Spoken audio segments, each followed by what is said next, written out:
A huge thank you to the Asia Society, Sanjeev, John, the whole team, and I'm so excited to be here.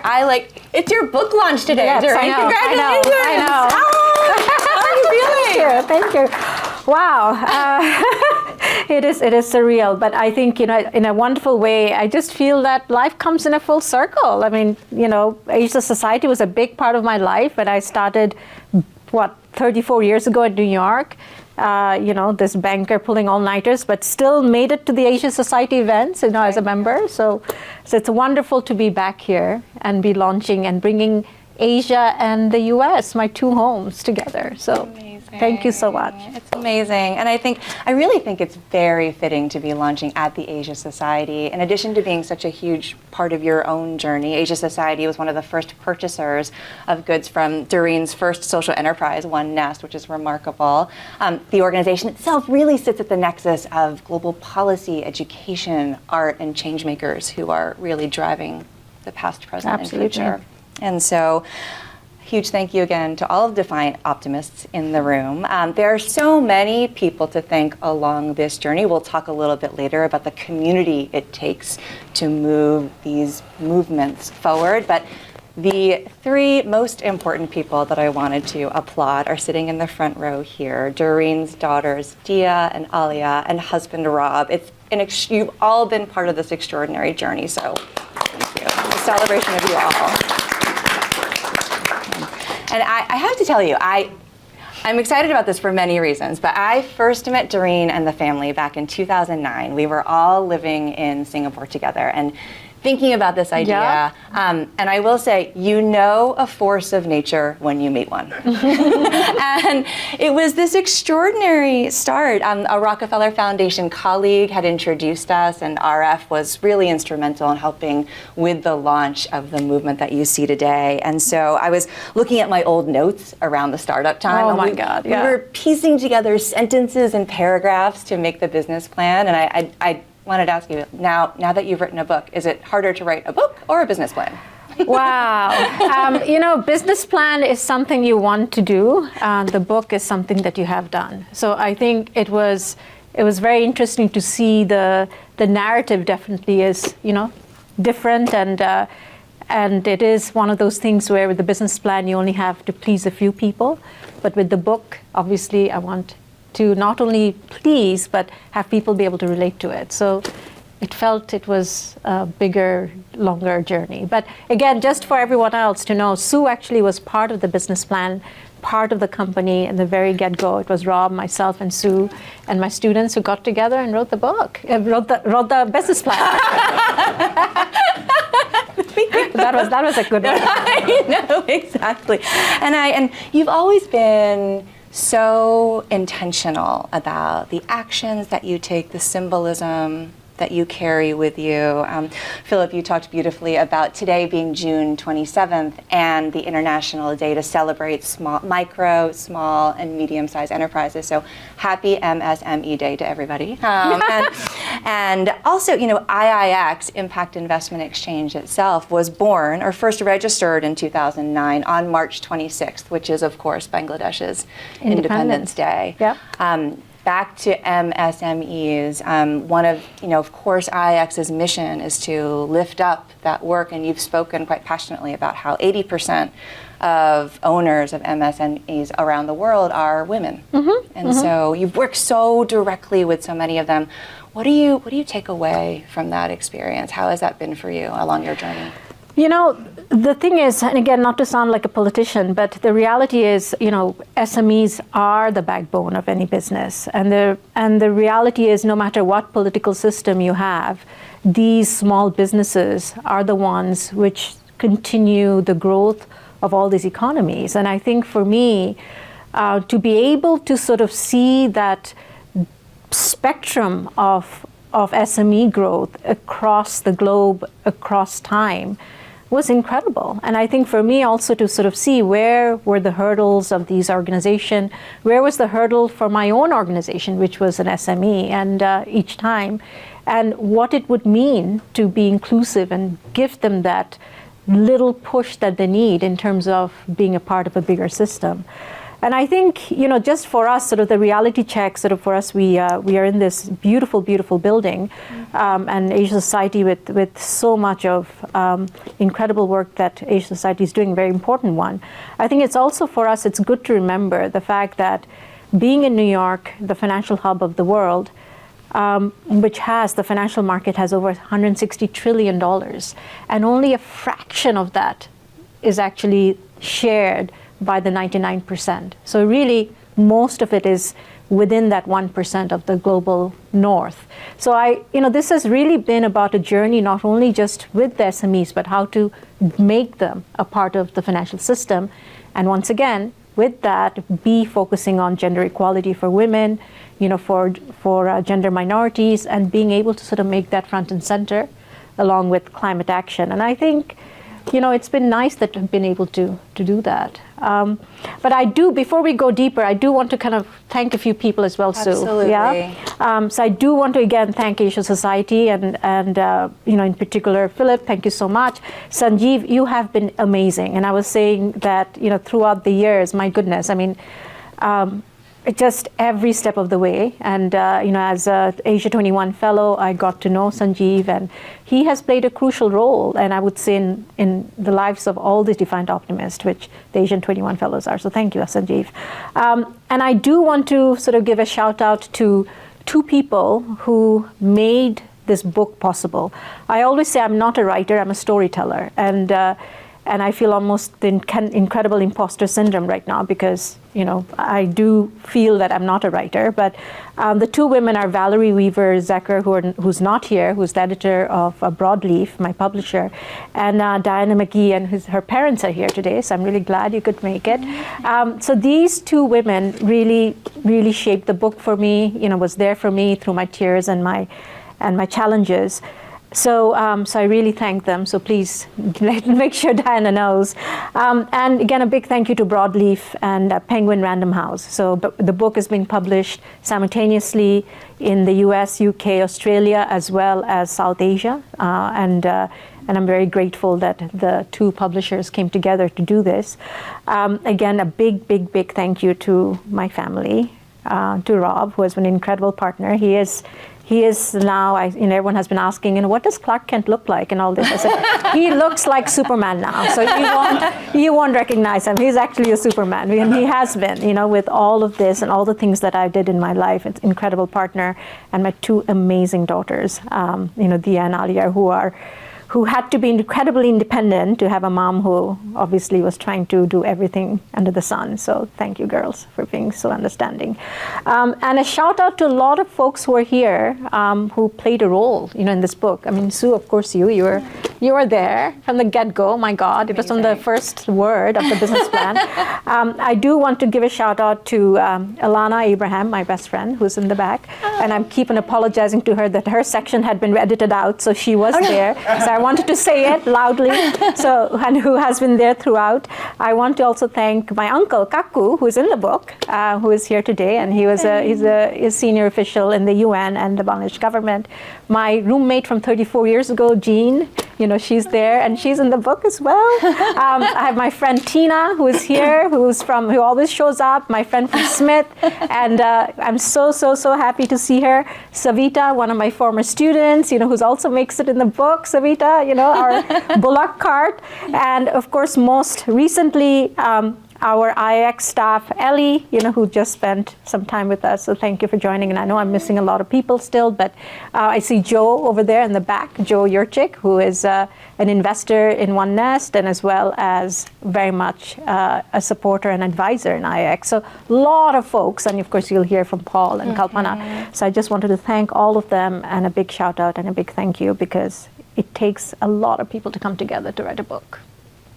And do what you do. And do what we do. Gosh. Yes. No, yes. really. I mean, one of the many things that I love about you and admire about you is as fiercely focused you are on accomplishing a mission, you are always so aware of the community and the ecosystem that it takes to make this happen and to bring it together.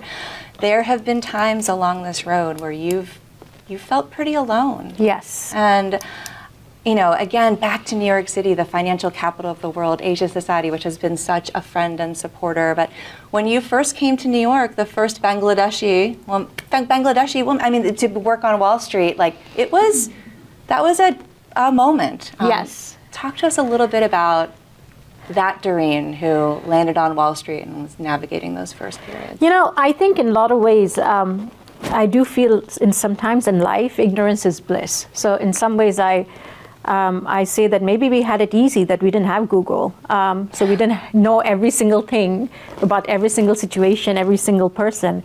So I do feel that when I went in, it really was with a lot of idealism that I'm going to learn finance and I'm going to actually change the world with that. Little did I know, this is, Wall Street that you had Michael Lewis writing about, in Liar's Poker. And it really was that, right? It was very intense. And walking in, I still remember, I think I just learned how to put on, stockings, just like before the interviews, because I never wore these things, right? And so I came to Smith and I was wearing like jeans and sweater and I just didn't even know what to wear. And I had borrowed a suit from my friend Mona Sinha, who I think is also involved with Asia Society quite a bit. It just was crazy. And I do feel that, again, ignorance was bliss, going in there. And when I saw these kids who knew everything, they were like talking about all the internship that they'd done and so on and so forth. So I do feel that in some ways, it was something that I didn't know, and going in, it helped me perhaps just to have that North Star that I will learn. I know it's difficult, but I will learn and I'll go and do something with it. So for me, it really was that, and that end was there. Yeah. So for me, the end wasn't, oh my God, I'm going to become a managing director at Morgan Stanley. But it really was, my end was, oh my God, I'm going to learn all this and bring it back to Bangladesh. And that's what I did. So I think maybe it made it more tolerable. I don't know, but there was a lot of rough moments. But I do think that, again, it was an incredible learning in a way that how the financial system works, why people do what they do, and being able to sort of take parts of that, with me. And then, of course, years later, it all came together. Yeah. You carry your family with you through so much of this, or throughout your entire life, and those are some of my favorite parts of the book, just like your journey with your family and the relationships and all of that. I know one person who meant a lot to you, and you speak so beautifully about this in your book, is your grandmother. Yes. And seeing for a moment in such an unexpected way what defiance could look like. And I wonder if you might read. Yes, absolutely. To share with everybody. So just to sort of give a little bit background to everyone, I think the book obviously touches on quite a few themes, and the most overarching theme actually is of inclusion. But I think I also try to bring out the whole fact that there is this notion of defiance in all of us, and even if you are, sort of in a society where you don't have a voice, there are ways that it comes out. And this is my grandmother. When you read the book, you'll see she was very quiet. She was married at 11 to my grandfather, who was 17. And her whole life was taking care of my grandfather and being very subservient to my grandfather. She never even looked into the eye of my grandfather, and she used to refer to my grandfather as Judge Sahib. He was a judge, so Sahib is sir. So she used to never even call him by his name, never even sat next to him to have a meal. She would stand there and give him food. So this is the setup, and what I saw, the relationship between a man and a woman, who of course both were very important to me, and we lived with our grandparents. So I'm going to read something. So you can imagine everyone had this notion of my grandmother, who was very subservient, very much sort of playing the role of a Bengali woman in our culture, and my grandfather being very, very strong-willed and kind of had his way always. So I'm going to read a section to you, which I actually I was smiling when I was writing, but also I was crying. So let me read this to you. When it was time for Dadu, my grandfather would call him Dadu, after meal smoke, I would watch as Bubu carefully placed the burning charcoal on the clay tobacco holder. I would watch as she blew gently and steadily into the clay receptacle to get the tobacco burning just at the right temperature. So this is my grandfather used to smoke hookah. So this is the process of she's preparing the hookah. I was the only person in the household who did not sleep in the afternoons. It was the perfect time to climb trees, play with my slingshot, or sneak a taste of the various fruit pickles Boo Boo would put in glass jars out in the sun to marinate. But sometimes before starting my afternoon adventures, I watched as my grandmother transformed into someone else entirely. Looking around the house and making sure no one was close by, she would sit next to the hookah in Dadu's chair, a comfortable wicker chair nobody else was allowed to use on the veranda. She would settle in, take hold of the pipe in one hand, close her eyes, and inhale deeply from the pipe. With that inhale, Boo Boo changed before my eyes. She would take that loud burble of air bubbles in the brass water base of a hookah and then languidly open her eyes and let out the smoke, her lips curving into a smile. Hiding behind the curtain, I wondered at her bravery and defiance. In a society where only men smoked and only the elder men smoked in public, here was Boo Boo, smiling, nodding, and happily smoking away. Smoking that pipe was for her a reclamation of something, an assertion of her right to take up space. There are many ways to be a rebel, she seemed to say. Observing their marriage, I vowed I would never live like my grandmother or my mother. I did not want an arranged marriage. I did not want to be a child bride. I did not want a disinterested or unloving husband, or to be treated as a servant or a trophy wife. I did not want to get respect only when I bore a son. No, when I grow up, I would neither allow a system to dictate my life nor settle for a false sense of power. I would not rebel in a secret only. I would inhale joy and independence without worrying about who was looking. So again, thank you. I love her and I admire my grandmother, but again, her rebelness came out in a quiet way, and I think again I wanted to celebrate that as well. Totally. I mean, I think about. I was like, Durreen, I'm not going to cry, but I might. I think about all the times that you have felt alone, yet navigating the world, and the memories and the parts of your family and the parts of your history that you carry with you. And that story is incredibly moving for so many reasons. Thank you. And I think about, let's fast forward for a moment back to Wall Street, and you're here on your own, and you are seeing, learning through stress. I mean, all the things you read in Michael Lewis books and everything else are kind of coming to life, in how you are as an associate on Wall Street. And talk to us a little bit about the moment where you said, you know what, I'm going to take what I've learned here and give it back. I think for me, it really was, I think the moment was when everyone was deciding what to do next. So I do think that, again, in these places, you always sort of do a few years, either stay on or go to business school. And I think for me, it really was at that moment I had to decide what I'm going to do with my life. And I think each one of us have those points. And it's the decision we make that almost takes us to all these different trajectories, right? And we don't realize, we're like, oh my God, we're like in our early 20s. And it really was that moment. And I had every reason, frankly, not to go, right? I mean, Rob and I were dating, and I had a good life in New York, I was making money, and I could have just stayed on. But I think it really was, for me, I felt if I didn't do it then, I would never probably do it. And I think it was probably one of the best decisions in my life. Mm-hmm.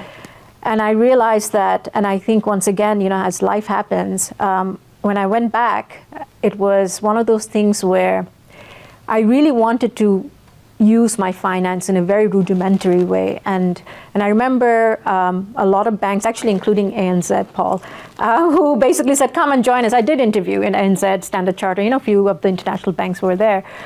But I didn't want to do that. I mean, the point was not taking what I just had and coming back and doing it, they're pretty similar things, but really was to sort of really push the envelope. So I interviewed in this small bank, which was giving very, very small loans to rural women, and this is Grameen Bank, which years later got the Nobel Prize. And I think that really changed my life. I think, and I also realized there's a moment, it didn't make it in the book. There's a story where I showed up, I remember my first day at work, and you have to understand, I mean, Grameen was really, it was very Spartan, right? So the whole setup. And I show up, there's my desk, and wood desk, and a wooden chair. So I'm wearing my traditional outfit, and the only thing I had that connected me with my life in Wall Street, I actually still had my Coach purse. And so I show up, I put the Coach purse down, and there were 3 other women who we were sharing this room, and they were much senior to me, and they said, they're all fixated on my purse. They're like, oh my God, that's so nice. Where is it from? I'm like, oh no. And how much is it? And I realized that this is not something that I can actually, that Coach purse was literally 20 times my monthly salary at what I was making at Grameen or more. So I think, again, it was one of those moments, right? And I realized these are my 2 worlds. And I had to, the next day, I didn't bring the Coach purse anymore. So I think, again, it really shows that sometimes you have to plunge yourself in a world and really embrace it to change it. And I think that's what I did when I was in Wall Street. I acted like a Wall Street kid. I dressed up, I was doing the all-nighters and, in my little skirt and my heels and sort of being very macho about it, and again, in Grameen, I did that. And again, but I think that allowed me to understand both the places very well. Yeah. But I think if I can read one section from the Grameen time, which again, it tells you how we, if you're going to change a system, we have to really almost start from the very basic, from the scratch. So what I'm going to read to you is basically when I was spending a lot of time in the field. I spent a lot of time in the field. And when we would disperse the loans to the women, we had a rule that they had to sign for the loan. Okay? And you would say, what? Like, what's the big deal? Well, this is a country where, again, we had literally 80% of the women didn't know how to read and write, and they were giving thumbprints. So for us, it really was something very important from Grameen that we actually made these women learn how to sign their name. So the first time they take a loan in their life, that they're actually signing for that loan. So I will read it to you, and you'll see how powerful it is. Grameen did not believe in hold on, sorry. My days working in Grameen melted into one another as slow rhythm of rural life took over. The routines of our work sometimes seemed mundane, but I never got bored by one thing, Dispersing Movements' first loan. Once a woman joined a Grameen group in her village, she was eligible for a loan. To receive a loan, the borrower, our new client, needed to come to the local Grameen bank and sign for a loan. She would then receive the money along with a passbook, which logged the loan disbursal and repayment. Even in the 1990s, 1 out of 5 women in Bangladesh, and a much higher percentage in rural area, could not read or write. That meant they could not sign their loan documents. On most official documents, therefore, women signed using their thumbprint. That blob of ink confirmed that the government system did not care about their individual identity. Grameen did not believe in thumbprint signatures. Instead, we promoted the powerful notion that each woman, like a real client, had to provide a written signature to receive a loan. So to sign for the first loan of their lives, women had to learn how to sign their names. Every morning outside our mud house of an office, women would stand in line, waiting patiently to learn how to sign for their loans. As they waited, their heads covered with the end of their saris and eyes demurely downcast, these women would give us an occasional flash of eye contact. In that glance would shine a twinkle of excitement. They were so eager to learn to pull one of the levers of power available to them. It's hard to capture in words the thrill of teaching a woman how to sign her name. Watching women take pride in their own names, name that now had a legal bearing, brought deep joy. After bearing a child, most of these women were known in the village by their first child's name. Hassan Ma, Hassan's mother. Fatima Ma, Fatima's mother. Another practice that erased a woman's identity and power. But here at Grameen, they learned to sign their own name and one their parents had given them. Hold the stick closer to the point, I coaxed a woman named Amina one morning. I will hold your hand with mine and we'll practice writing your name in the dirt. Let's do it, Appa. We crouched together on the ground and wrote Amina together in Bengali script. Amina was my age, but years of hardship, early childbirth, and an inadequate diet had taken toll on her. She looked middle-aged, but today the joy of new beginning brought out excited child inside her. Together we wrote her name dozens of times using a stick to draw on the mud. With each stroke, Amina seemed to get bolder and more confident. Appa, I can do it now. Can I practice on paper? Holding on tightly to the pen, Amina wrote her name on a piece of scrap paper until she got the hang of it. Then she was ready to sign on the official loan document. I read aloud to her the terms of the loan. To make proper use of the loan and to abide by Grameen's social contract, she would agree to send her children, both boys and girls, to school, plant vegetable around her house, build a pit latrine as soon as she can afford it, and neither give dowry for her daughter's marriage nor accept dowry for her sons. Then the moment came. With total concentration, Amina bent down to sign her name on the document, knowing that this signature would transport her to her new life. She wrote a name that for the first time she was seeing in its own form, by her own hand. What may have looked like a first grader's penmanship to an outsider was the passionate accomplishment of a woman unleashing her own power. Amina looked at me with tear-filled eyes. She took my hand in hers and touched them to her head. As I wiped away my own tears, I handed her money. Amina Appa, look at me, I said firmly. Look, you are now a businesswoman. From now on, never look down when you speak to anyone. Others need to respect you. You are taking control of your life, but most importantly, you are my client now. Thank you for your business. Though I repeated this ritual hundreds of times and I never got tired of it, no joy compares to helping someone find their dignity and showing them the source of their own power.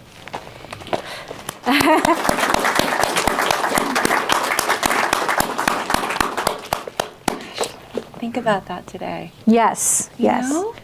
Yes. I mean, life-changing. I feel like there are so many moments that we go through every day we take for granted that are part of our routines. And like the process of writing our names, of owning our names and owning who we are is extraordinary. It's an extraordinary statement that we can all make, and how we show up in those moments is so important. Yes, absolutely. And I think what's really powerful with all this is the fact that the same Aminas, of this world are now part of the Women's Livelihood Bond, yep. Right? And again, this is incredible that we could all together, many of you in the room, we create a financial system where now literally we have connected the back street to the Wall Street. So.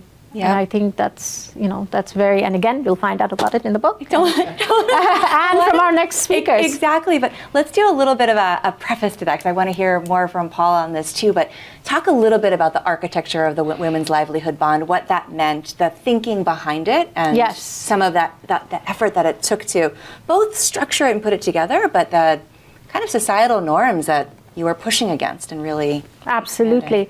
So when after we started IAX, what we quickly realized that we were not only creating a company, but we also were creating a whole new system. So we spent a lot of time in terms of educating people, in terms of bringing them together, a lot of research. We did all these, conferences. Yeah. But at the same time, we created these tech platforms to connect, SMEs, small, medium businesses to enterprises, enterprises to investors. And we also very effectively really started kind of creating this sort of a, momentum in this whole space. But what we saw was, interestingly, the enterprises kept on coming back to us, and especially the ones which were working with women or the ones which were actually led by women. And we realized that no matter how much we were making a difference, the system still was stacked up against them, because they were still thinking of finance in a very traditional way. Mm-hmm. So that's when we said, how can we actually think of something which will allow for all of them to participate very effectively, in the financial market. So this is where you'll see in the book, I actually evoke Michael Milken. For those of you in the audience, or old enough to know Michael Milken, he actually, again, of course, he didn't know when to stop and went on the dark side. But the reality is, he was actually a very smart man. He was a very, very smart man, and he did things that allowed for groups of people to come into a system when they were not part of the system. And I think that was very, very important. So I remember sort of thinking about that, really looking into all the things that he did and the structuring that happened. And we really took kind of flavors of that and sort of, I talk about in the book some of the inspiration to pull that together. And I remember sort of drawing this on the board and turning actually, again, we had, of course, other colleagues, but, of course, when these things happen, I always turn to Rob and I said, how about doing this? What do you think? And he's like, no. And I said, no, it can be done. It can be done. I know you can do it. Classic, because I always sort of think of the big picture and like enough to kind of have a shape and then like, okay, you figure out the details. But I think what was really interesting is we did create the structure, and I say again, I'm using the we, and I'm not here being polite and using royal we. It was really we, because what we did, as I said, we very effectively created the ecosystem where we had these amazing partners who came together, bankers and lawyers and accountants. And I remember we used to have these calls, Paul. They were like, God, like what, something insane, like 40 people in these calls, right? Where we all trying to kind of pull this together and say, okay, how do we make this structure work, for literally the last woman in the last mile, and then, with someone like an institutional investor who would buy the structure. So the overarching theme of that was pulling together a group of entities who are creating livelihood for women in the last mile, and being able to raise capital for them through a bond that was sold, in the financial markets. And what's really amazing about it is when we had the first bond, and that's again I talk about, it was not easy. So we had the first bond, Women's Livelihood Bond, the first one about 6 plus years ago. And we since then had 5 more bonds. So we have now had in the market, we have put out $128 million, well, in total about 300 with our other platforms. But what's remarkable is we haven't had a single loss. So again, touch wood.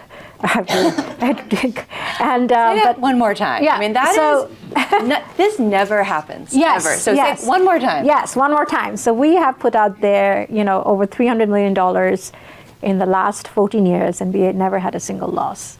And I think, once again, I attribute that absolutely 100% to the fact that we actually put women front and center of our work. We went deep with our impact in measuring it, and we actually created that correlation, with the financial return. And it is, again, it's a no-brainer, right? You're creating deep impact. You are actually impacting a community, and what would that mean? That means that you actually will make the organization more strong. The people will want to have it, and they will support it. Yeah. So I think what's really remarkable about this is we have been able to grow this every year, and now we are in the process of creating a $100 million bond that will go out in the market. So again, we did it, and I think it's fantastic. Every one of you in this audience, of course, after this can be part of it. So it's really remarkable. Yeah, I mean, and you speak, not only has that effort and ongoing effort and product development been extraordinary, you speak really powerfully and clearly in the book about how positive impact is, it's been really hard, possibly continues to be still a challenge to convince the markets to understand that positive social impact, environmental, making the world a better place is of value and actually can bring an extraordinary return. And so it's something that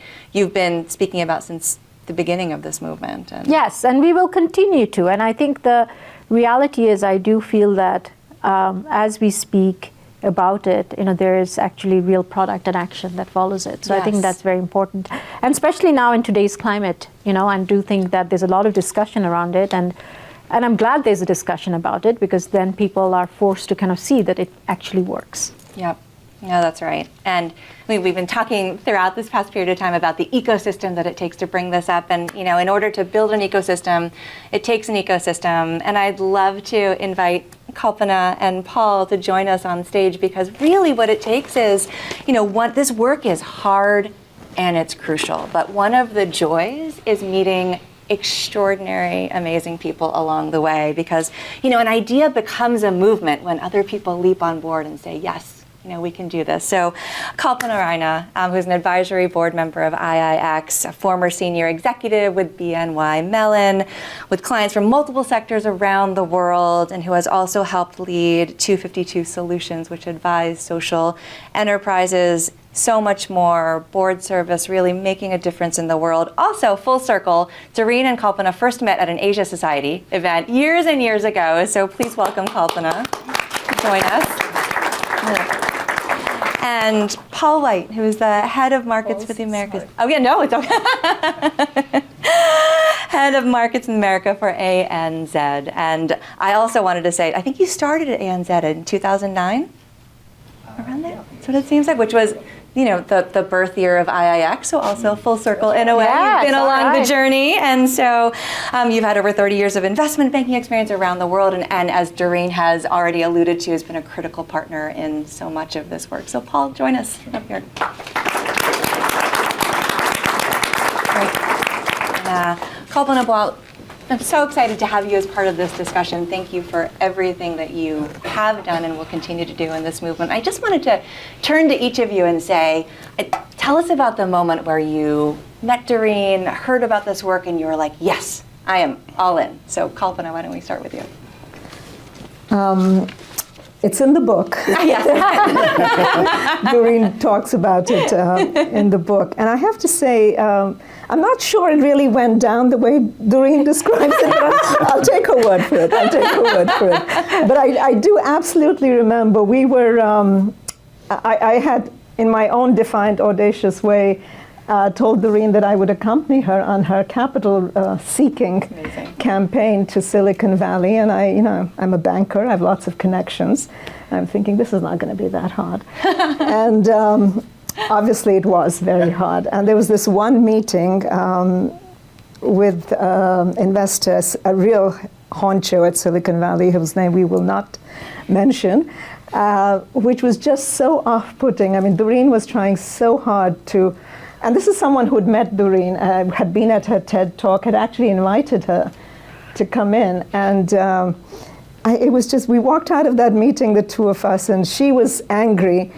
And I just turned around and said, the only way to solve this is to invest in her company. It was like, it wasn't really, I think it hit me that for the first time, I'd always been on the other side of the table giving out money. Yes. And for the first time, I realized how hard it was to get money and how hard it was for two brown women to make the case for I don't know about Durreen, but I felt like I'd been really put in my place, and I was very, very upset about that. Yes. And that was my way of getting back. And it was like, okay, I'm going to invest in Durreen's company. And it was a wonderful opportunity. I mean, you've seen the passion and the commitment. So it's really, I didn't know anything about the business plan.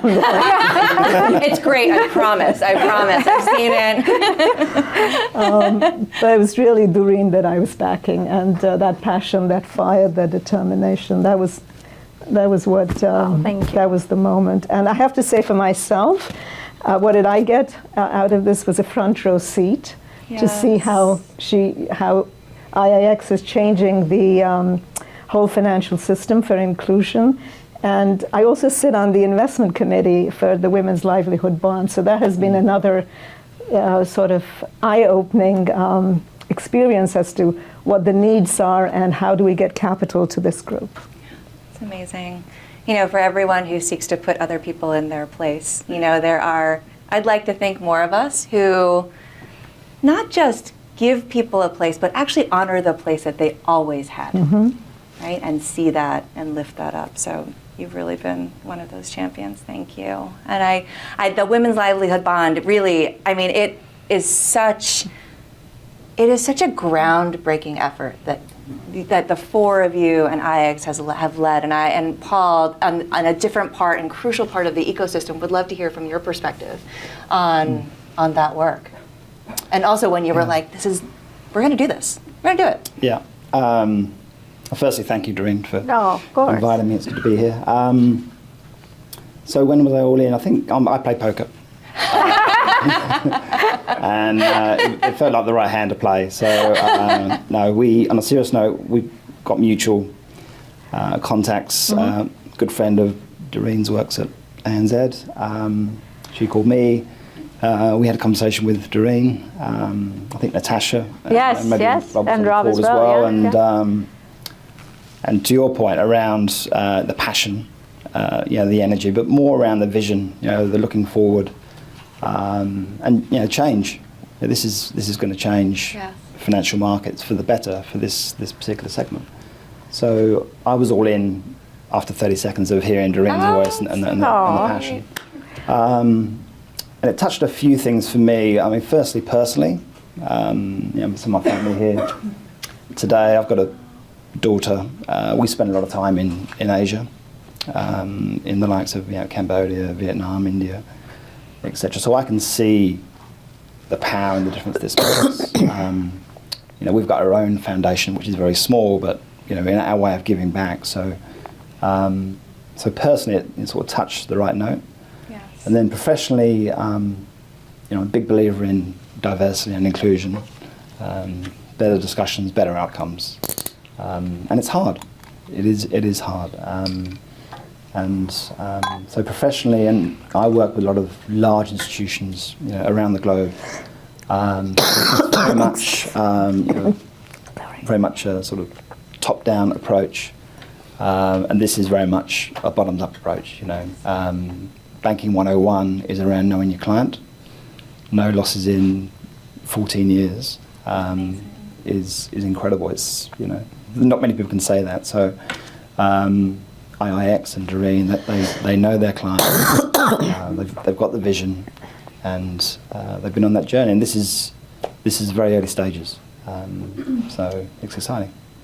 That's amazing. I mean, the bets we can all take on people, right? It is really people who can move the world, and the passion that you bring. And I've thought for a long time, how do we scale Durreen? And so one person touching so many people, in thinking about the moments that really drew you in, and possibly, the importance of the work that you're each a part of. If we zoom out to the world, to the stories that are out there, what could you see? There are amazing journalists, storytellers who are really eager to learn more and unpack the dynamic between power, social impact, social change. What are questions that you would love to see more of that are explored in the world that could bring this story out further? What are stories that you'd love to see more of that could both continue educating everyone and also, just spreading the word about what we each can do about this? Paul, why don't we keep with you for a moment? Sure. Yeah. For me, it's all around impact. And if you can have a real impact, you can make a difference. Yes. And I'm a big believer in this company, this program of having an impact, which can drive two things. Firstly, similar companies like Durreen in other parts of the world or other business segments to support SMEs and microfinancing globally. The other side is around the investment. You think about the FUM in the world is astronomical. We just need a small piece of that to have an impact and make a difference. So those would be the two things for me. Yeah. Yep. Colin, how about you? First of all, I apologize for the coughing fit. I think Durreen touched on it earlier. I mean, we're sitting here in New York, right, at the financial center of the world, and she mentioned about how, I don't know what what the dollar number was, but trillions and trillions of dollars. And I think so far we've sort of at IIX, the people there have sort of looked at it as a global south versus a global north kind of dialogue. And I think it's time for that dialogue to change. I think America, all of us here, need to realize that we have our own marginalized communities here. Mm-hmm. Certainly a lot of women, and certainly Durreen's experience and my experience in raising capital, there's women entrepreneurs who are marginalized. So we need our own IIX here. And I'm inviting Durreen at this point to spread her wings and come to the States, because I think that conversation, that dialogue, that discussion needs to happen. We're in the wonderful spot here where we can be investors here. A lot of us can be investors. Yes. But we also have to recognize there are a lot of people here in our country that need help. I totally agree with that. No, it's something that we can all be a part of and think through and act upon. And Calvin, I want to think with you. I mean, that moment where you're like, you know what? The answer is I'm going to invest. Like from that moment until now, what surprised you in that journey? What surprised me, I think, was how hard it was. Yeah. I think, I mean, you know, we're sitting here celebrating an amazing woman and an amazing journey, but I was there for some of the roadblocks. I mean, there was, I don't know if you want to call them failures, that's for Durreen to say, but I just saw how hard it was. Yes. And then when the success started coming, it was amazing how rapidly it started to come, and how the bonds started to build on each other, and how word got out there. But it's an incredibly hard journey that she's undertaken. And you know, she's still an optimist, which is amazing. I mean, there's been situations where I think most other people would have walked away, but she didn't give up. Yes. No, I love Thank that. you. I love that, and it's why we're all here today to think about this. And I, as Philip was saying at the beginning, I know you've been thinking about questions that you might want to ask, so I'd love to invite you into this conversation as we think about optimism and the stories and what it takes to move this forward. So I'd love to, looks like there's a mic that's going around, but would love to call on anyone who'd like to join the conversation. Yes, in the back. Thank you. Hi, good evening. Thank you very much for this really inspirational discussion here. A couple $100 million of bonds issued without a loss. That's pretty darn impressive. If I may ask, did you need to turn away some loans, and how did you turn that into a positive message for each person that you may have turned away? Thank you. I think when we are, you know, we do many things. I always like to set IX, and the bond is one of them. So when we have turned away anyone for the bond, there usually has been we don't call it turn away, we say, you know, maybe come back a little later. One is maybe when they're not matured enough, because they will have to have certain level of maturity to actually be in an instrument which is going in the public market. So there's a lot of scrutiny. These bonds are listed on Singapore Stock Exchange. So there is a fair amount of work that the company has to do to get this, and you have to be sort of ready, you know, to be able to take that on. That's one. And the second one actually is when we would see that the companies actually are not making enough impact. So there has been many companies like that where they would come to us, and especially now, and they'll say, you know, we will figure out how we create livelihood for women. We're like, no, it doesn't work that way. So I think what we also are finding out as we are expanding and getting bigger, that we actually are now playing a big role of what we call sort of the transformational change. So we're saying, okay, fine, we will work with you. Say they're working, but only with farmers, and most of the farmers are 90% of them say are men.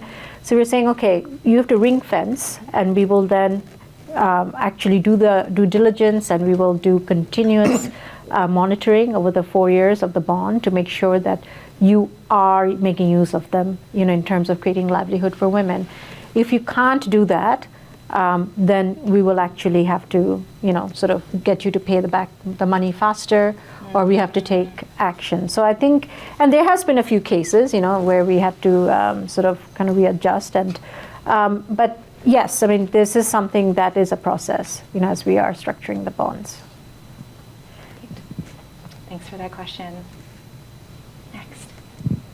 Kudos to you, by the way. And just to let you know, I come from India, so also another country that's very much patriarchal, right? So what pushback, if any, did you get to start venturing into something that was supporting women?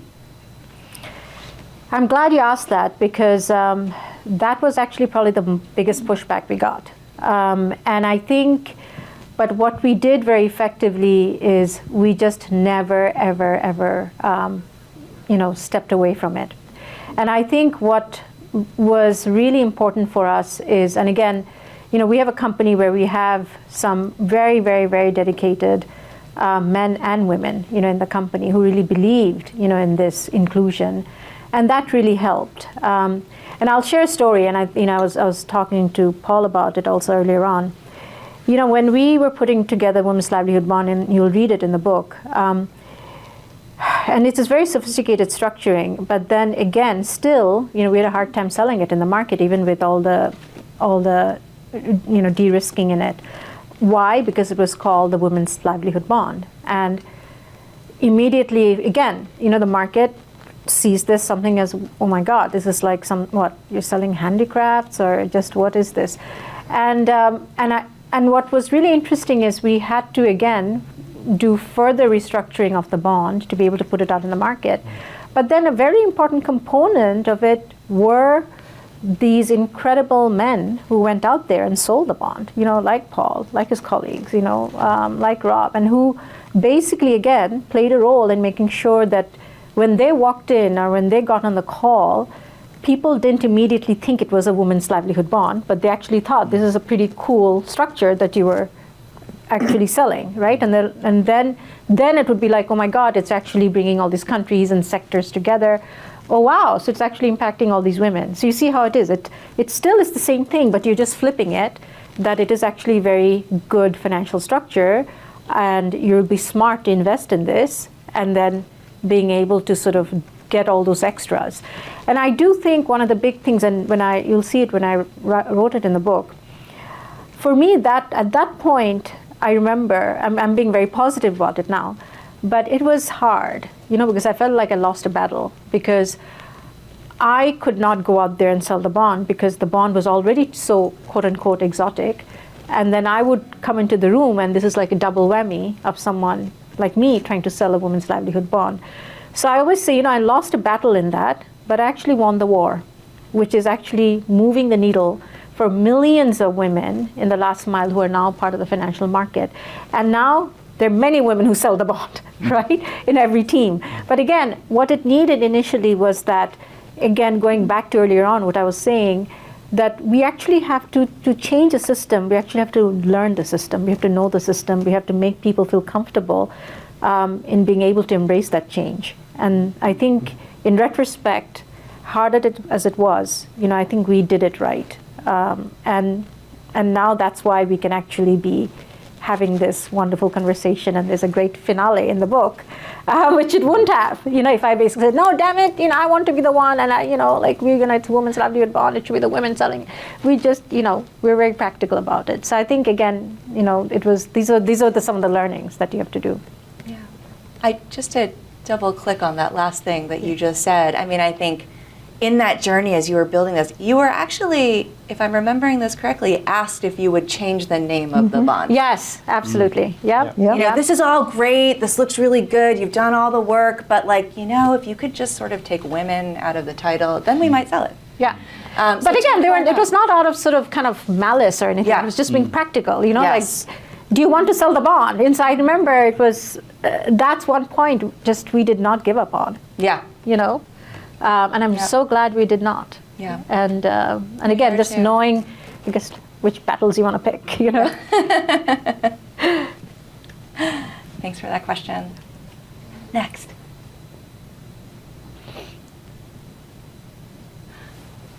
Up here in the second row. Thank you. Hi, thank you for this inspirational session. I'm currently learning international developments at Princeton University, and before that I worked for UNDP. So I both learn and practice in this area, and I was, from time to time upset by the weak governance at local level. So I was so impressed. You are so optimistic, and I'm wondering how do you navigate through this reality when you implemented a project in a developing country that you are not familiar with, like Cambodia? Right. So I think, what we did was we, again, as I said, we effectively created a web, a very effective network. So we did that. We did extensive research, and we have local partners. We actually have this incredible institute arm, which again, we have now, I think it's something crazy, like 200,000 people have gone through it. So it really is remarkable in terms of how we sort of very subtly started influencing, right, in a lot of these countries. And one thing we actually did in all these countries is we were able to work with the ecosystem that you need in terms of being able to actually bring capital to the market. So be it the law firms, the accounting firms, they all sort of, we worked in every single country where they came in as a part of the equation. And I think just to make it very clear, so this is not a project or a program. This actually, we're a company. So again, that's a very non-profit thing, right? Where you have a program, you do it, when the money is finished, the program dies. Okay, we are not doing that. We created a company which is now, just like I would say any other extensive kind of financial institution. And I think what's very interesting for us now, what's happening is with our success, and I think once again, I think in some ways we always say that one thing we also did, we kept under the radar quite a bit in the sense that we would not go out there and kind of pound our chest and say we're so amazing. This is the first time, very honestly, with the book that we're coming out and we're saying all this. And I think that helped. We quietly did our work. As a matter of fact, in certain countries, like you'll hear other people saying, oh my God, we're doing this or that. We actually focused on the woman in the last mile a lot and saying what we are doing there. We never talk about very extensively how we are doing it, right? Now, things are starting to shift for us. It's very interesting. And I guess this will be the second book, which is now the governments are getting very involved. So we do have, and this will be of interest of anyone here who is in the finance and the international development space, which is we're seeing that governments who have traditionally given sort of grants, right, to various UN bodies or various NGOs, etc. They're now sort of coming to us and saying, how do we work with you where you will help us leverage our capital, meaning if they were giving $100 to Cambodia, can you make that into $1,000? And which we can. We have a leverage of at least 20 times, whenever we're doing anything. So what's happening is we are having, like, say, Government of Canada, we have a very, very deep relationship with them in Vietnam. Okay, so Vietnam is one country, again, if of those of you who work there or know about it, it is a complex country, right, in terms of all that they've gone through, but they've been very successful also in terms of the growth that the country had. But again, what we're doing is we're making sure that growth happens in a more equitable way in North and South in the 14 provinces, and making sure that the growth is happening through the SMEs and with women being front and center of it. And again, sort of the whole climate action being part of the equation. And here, I have to say, we are spending a lot of time with the government bodies. We are working in a provincial level, which there are moments it's been challenging. And we realize that, how challenging it is when you're working with governments. But I think what we have also noticed is in parallel, we're continuing to do our work, but we're lifting more people from ground up, with the Canadian funding. So we're able to actually do that where we wouldn't be able to do that before. So I think, again, it's a process for us as well, as we are, learning and kind of growing our own work across the board. And this is actually also a good moment to kind of just maybe share about the Orange Bond initiative. So with the success of the Women's Livelihood Bond, one thing we also noticed was if those of you are familiar with these instruments in the market, so there has been, of course, a big surge of the green bond, right? And then there also has been a lot of criticism around green bond in the last, 18 months in terms of greenwashing and so on and so forth. So what we realize is with the success of the Women's Livelihood Bond, the fact that and again, the bond being literally when we listed it, it was the first gender bond ever in the financial market. And then only recently now, the Inter-American Development Bank has put a bond on the gender. So there's not that many. So we, and I say we again, because it's ourselves, then ANZ Bank, the Australian government, the US government, and Sherman & Sterling, the law firm who's our partner in the bonds. So we came together and we actually created a whole new asset class called the Orange Bond. So orange is the color of the Sustainable Development Goal 5. which is about gender equality for women, girls, and gender minorities. So we basically said this is something that's going to sit at the nexus of orange and green, right? And it comes together. So again, I will urge all of you, of course, read the book, enjoy it, but then also please do go to the IX Global website and sign the Orange Bond Pledge. So we have had over 75,000 people who have signed it. And then what's very exciting is now we are seeing a lot of orange bond that are coming out in the market. So from Turkey, now we have one IKEA is doing that we are helping them with. So you'll now seeing in Australia, we're actually working on putting out the first orange bond in Australia.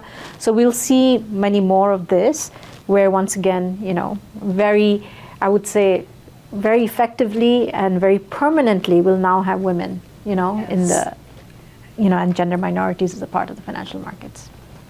Yeah. And you have to wait for the second book too. The momentum is the incredible. second book, exactly. And there's a movie.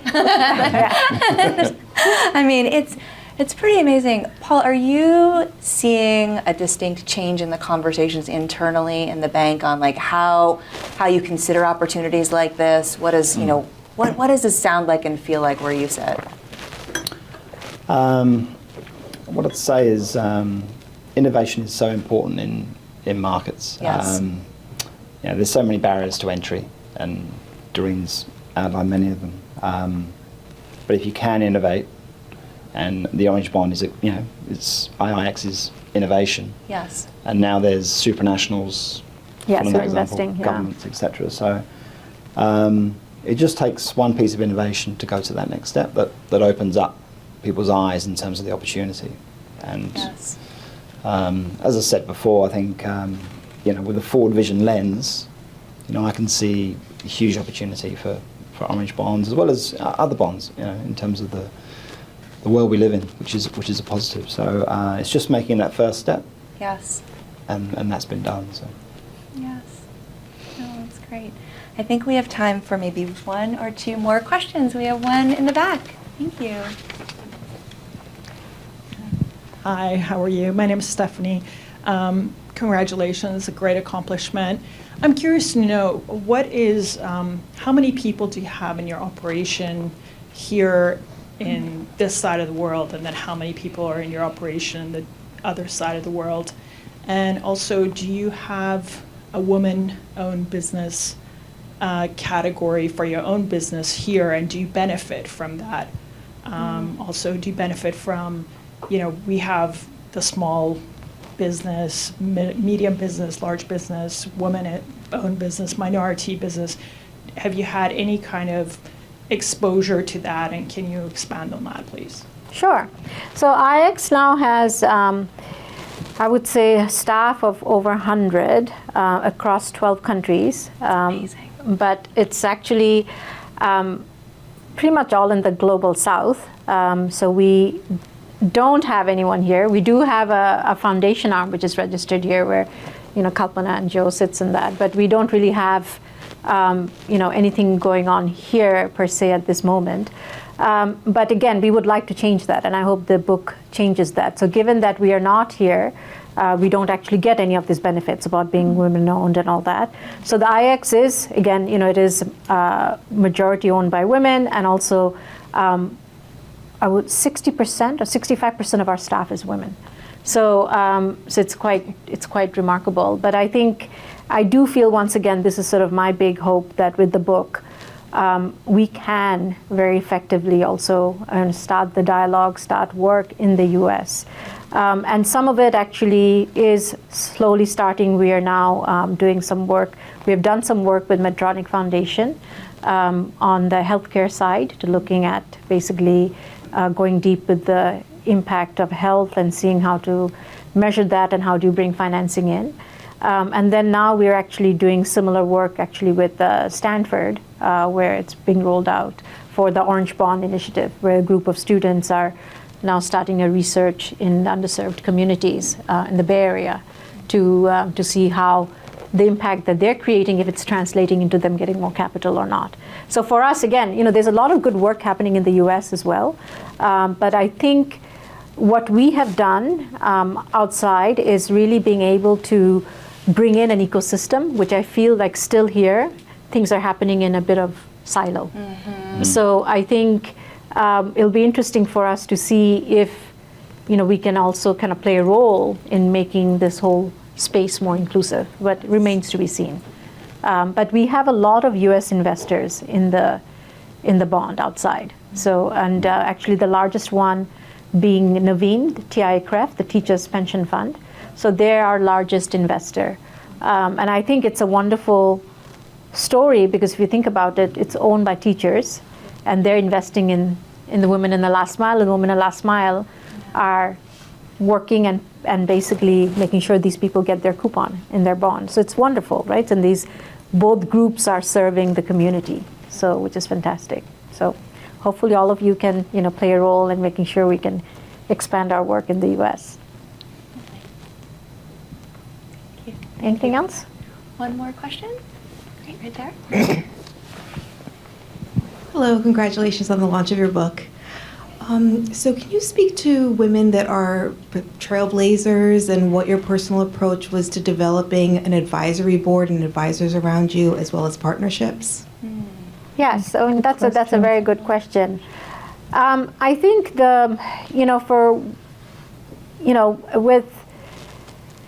whenever you're starting something, I think the big thing is you do need to have a network, right? I do feel that helps.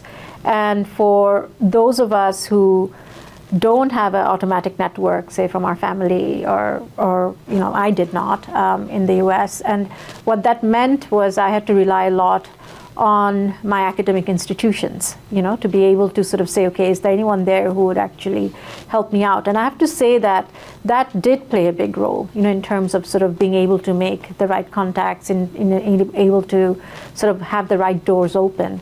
And then, I always say that, in terms of when you're an entrepreneur, and especially when you are a woman and when you're a minority, I always say you almost have to be doubly aware of reading the room, as I call it. Okay, so you have to read the room to be able to know how people are reacting to you.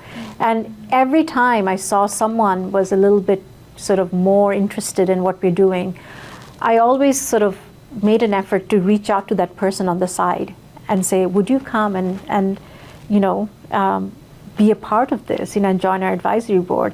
And people often comment our advisory board is very large. And I said, yes, I'm glad it's large because it really tells you need different kinds of people. You need different kinds of expertise, to be able to do what we do. And really is that, whoever really showed an interest and was willing to be able to, take that extra step in making sure that your idea and passion, sort of was manifested. So I think really sort of, I do think it's, in some ways it's, I write about it in the book, right? You'll read it in this whole scene about in Silicon Valley when I went there the first time to raise capital, how people would just come up to my co-founder, and he was a Caucasian man, and they would just assume he's the CEO and shake his hand.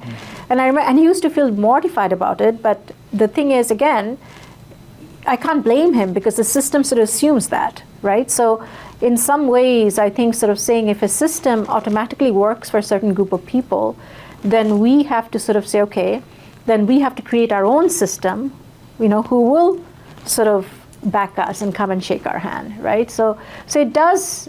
There are people out there, and I think just being able to read the room and being able to tap on that, I think that is very, very important. Frankly, it was very interesting. I had to do the same even with the book. When we had to get the word out, we had to have a launch team, we had to have people talk about it, and it was exactly the same thing. I had to create a group of people who would kind of rally, around you. So, and some people will say no, and it's okay. And I think that's the big thing I have to say. I do say that we have to have the ability to take no, and say, that's fine. The next person will say yes. Or maybe not. But I'm glad you asked that because it is very important to have that. Absolutely. Especially when you need to cry. So. Really. Durreen, thank you for always saying yes to opportunity to making sure that the table is big enough, because the table is big enough for everyone who wants a chair. Everyone. Yes. We can create the size of that table. We can create the size of the room. You have a brand new launch team in front of you, right here, for your book. And I, as much as you've demonstrated defiant optimism throughout your life and your career, you have modeled it for all of us in ways that I could only imagine. And I am so grateful that Dia and Alia are here, that your family is here, Paul, that others are here. I have nephews who are growing up who are 9 and 12, and to know that there's someone like you who has been shining this light and leading the way is everything. Thank you. Thank you, Sue. And thank you. again, thank you to all of you. And I do want you to all sort of acknowledge how Sue has been so amazing. She's even wearing red shoes. Red shoes. Read the book. Read the book. And I want to thank Kalpana. I want to thank Paul. I want to thank all of you. Thank you so much. Great. Thank you so much.